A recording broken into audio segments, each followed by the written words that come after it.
Hello नमस्कार, कैसा है मेरा यूट्यूब परिवार। मेरा नाम अर्पित साकेत है और आज की वीडियो में बताएंगे कि अगर वर्ष 2025 में किसी व्यक्ति को अगर बैंक से अपने लोन की माफ़ी के बारे में बात करना हो तो वो किन किन कंडीशंस को, किन किन क्राइटेरिया को पूरा करेगा तो बैंक एनबीएफसी कंपनी उनके लोन को माफ़ करने के बारे में या उसमें रियायत देने के बारे में, छूट देने के बारे में सोच सकती है। क्योंकि अब देखिए, व्यक्ति के साथ बहुत सारी समस्याएं होती हैं, बहुत सारी चीज़ें होती है जो उनके साथ घटित होती है। अब मान लीजिए 2025 में अगर कोई व्यक्ति बैंक के समक्ष जा रहा है, बैंक के पास जा रहा है, अपनी समस्याओं को रख रहा है, तो वो समस्याएं भी वैलिड होनी चाहिए और कम से कम उन समस्याओं में इतना दम तो होना चाहिए कि बैंक से आप मांग सको और बैंक ये कंसीडर कर सके कि इस व्यक्ति के साथ ये समस्या जो हो रहा है वो जेन्युइन समस्या है। इसके लिए हमें एक बार तो सोचना पड़ेगा। तो आज की वीडियो में हम इसी के बारे में बात करेंगे, कुछ ऐसी समस्याओं को जानेंगे जिससे बैंक एनबीएफसी कंपनी के सामने आप अपनी बातों को रख सकते हो, ना सिर्फ रख सकते हो, पुख्ते ढंग से रख सकते हो और उनसे मांग सकते हो। सबसे पहली समस्या के बारे में बात करेंगे जो लोगों को इसकी जानकारी ही नहीं है, लोग इसमें मांग ही नहीं पा रहे। अगर किसी भी व्यक्ति विशेष जिन्होंने लोन लिया था उनकी मृत्यु हो जाती है तो आप ऐसी स्थिति में पूर्णतः अपने लोन को माफ कराने की बात कर सकते हो, क्योंकि बैंक छोटा बड़ा कुछ भी हो वो इंश्योरेंस करता है और इंश्योरेंस करता है तो उसमें उसका कवरेज होता है। तो आप ऐसी स्थिति में अगर आपके पास इंश्योरेंस पॉलिसी है तो बैंक में जाके उसको सबमिट कीजिए, डेथ सर्टिफिकेट सबमिट कीजिए और आपके लोन को माफ़ किया जाएगा। अगर बैंक इसमें किसी भी तरह से आनाकानी कर रहा है या नहीं दे रहा है आपको, जो आपने पॉलिसी लिया था उसका पेपर नहीं दिया, तो इसके लिए कोई समस्या नहीं है। बैंकिंग लोकपाल होता है, उसी तरह इंश्योरेंस का भी बीमा लोकपाल होता है। वहाँ पर जाकर शिकायत कीजिएगा, 30 दिनों के भीतर में आपको इसका पूरा डॉक्यूमेंट मिल जाएगा।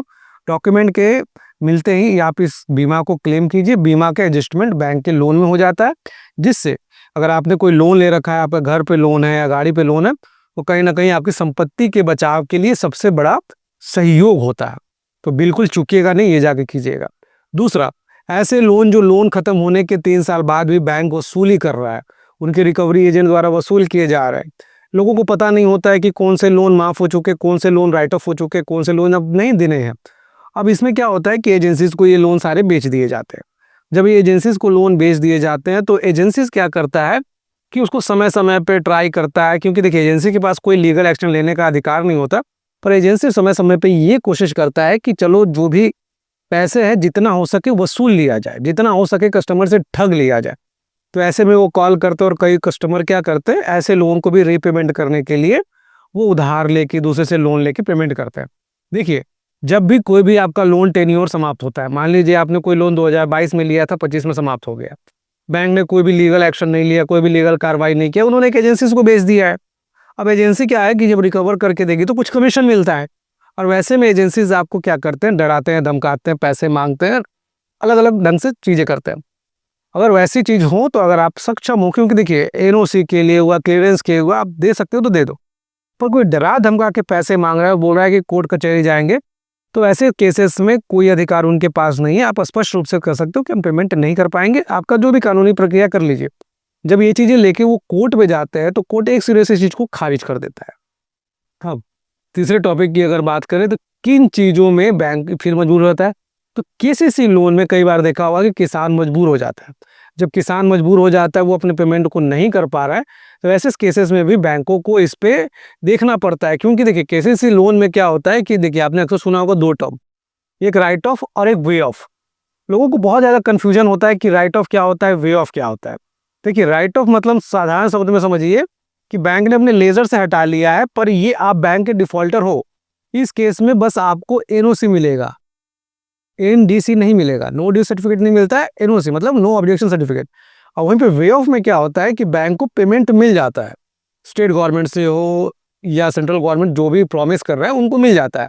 तो वैसे केसेस में एनडीसी जारी किया जाता है, नो ड्यू सर्टिफिकेट। जब आप लोन का पूरा पेमेंट कर देते हो, पूरा भुगतान करते हो, तो बैंक आपको एक सर्टिफिकेट देता है जिसको एनडीसी बोलते हैं। तो ऐसे केसेस में एनडीसी जारी होता है। तो आपको बस ये चीज़ ध्यान रखना है कि आप जब बैंक को पेमेंट कर रहे हो या कोई भी चीज़ मांग रहे हो तो आपको कोई सर्टिफिकेट मिलता है। तो इस केसेस में भी बैंक अपने लोन को छोड़ता है। और यहाँ पे जो फाइनल टर्म्स होता है कि कई बार क्या होता है कि आपने एक लोन लिया था और आपके सामने एक ऐसी समस्या आ जा रही है जिसमें आप कुछ भी कर लो पैसे नहीं दे पाओगे। कोरोना के टाइम पे हुआ, अभी भी बहुत सारे लोगों के साथ होता है। उन्होंने लोन लिया पर वहाँ की स्थिति ऐसी हो जाती है कि वो पेमेंट नहीं कर पा रहा है, चाहे जॉब लॉस है, चाहे बिजनेस नुकसान है, पूरी तरह से दिवालिया हो गया, वो पेमेंट ही नहीं कर पाएगा। ऐसे केसेस में भी बैंक पहला तो सोचता है कि समझौता हो जाए आपके साथ, बातचीत से हो जाए, वो कॉम्प्रोमाइज़ सेटलमेंट भी देते हैं, बहुत सारे तरीके भी होते हैं। और जब नहीं कर पाता तो बैंक को लास्ट में राइट ऑफ करना पड़ता है। देखिए, राइट ऑफ मतलब लोन माफ़ होता है, पर आप इसको पूरी तरह से लोन माफ़ी के प्रक्रिया में भी नहीं डाल सकते, क्योंकि देखिए, अगर अमाउंट बहुत बड़ा है तो बैंक कोशिश करेगा कि इसमें रिकवरी हो जाए।